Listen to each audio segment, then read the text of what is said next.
नग मग मेंढरांचं कसं करायचं? उन्हाचा तडाखा हाय, त्यासनी पाणी. मामा म्या बघून येतो पाण्याचं.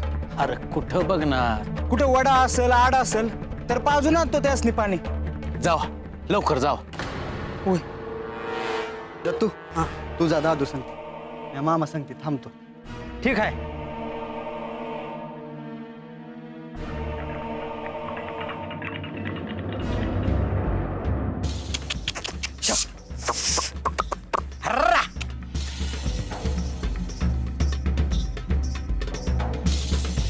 कोण र? कुठलं तुम्ही? अहो बाळू मामांची मेंढर आहे ती. मग तुम्ही इथं काय करताय?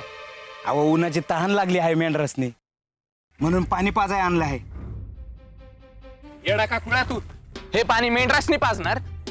अहो पार तोंडाला फेस आला आहे त्यांच्या. अव तुमच्या पाया पडतो, त्यासने पाणी पिऊ द्या. ए ही खुराड बघितली का? जर ऐकलं नाही ना तर डोसक्यातच घालीन. असं म्हणतोय वय?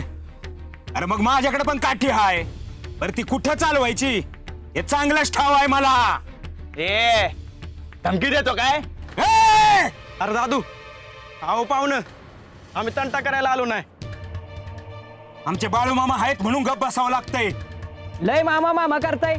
पाण्याला हात बी लावू द्यायचो नाही. गावासाठी पाणी आहे. अरे ही मेंढर पाणी प्यायली तर गावाने काय प्यायचं?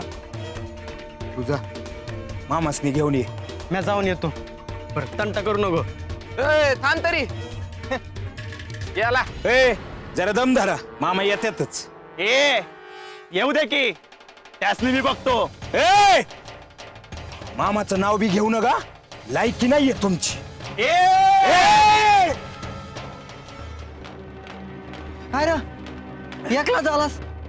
दादू कुठं आहे? अरे तिघांनी अडवलं आहे आणि पाणी बी पिऊ दे ना मेंढरासने. लेच वाकड्यात शिरत्यात माणसं मामा. चल जाऊ तरी. हे आहेत वय तुमचं मामा? काय रे काय झालं? का सांगितलं नाही का तुम्हासने? अरे सांगितलं. तडपडायला लागले तर मेंढर. तुम्हासनी काय दया माया हाय का नाही? देव माणूस आहे म्हणत होता, मग मेंढरासनी पाणी बी पाचता येईना वय? माझी मेंढर ओरडत्यात, तोंडाला फेस आलाय त्यांची. पाणी पिऊ दे की. नाही म्हणलेलं समजे नका काय का डोकं फिरलं यांचं.